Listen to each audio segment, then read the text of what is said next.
You ask Tiger to solve.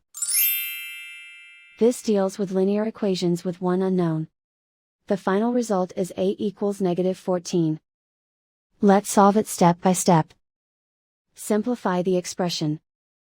Expand the parentheses.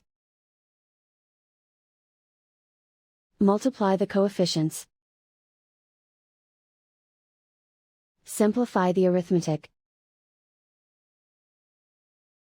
Expand the parentheses. Multiply the coefficients. Simplify the arithmetic.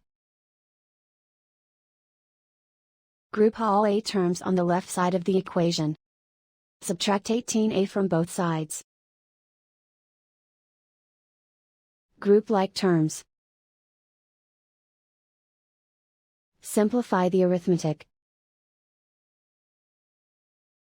Group like terms. Simplify the arithmetic. Group all constants on the right side of the equation.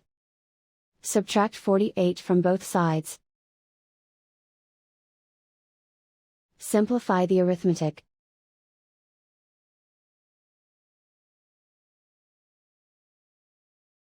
Isolate the a.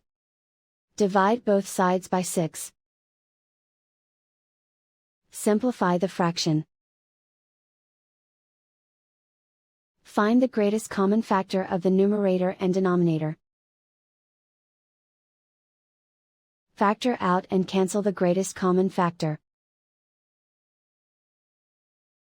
And so the final result is a equals -14.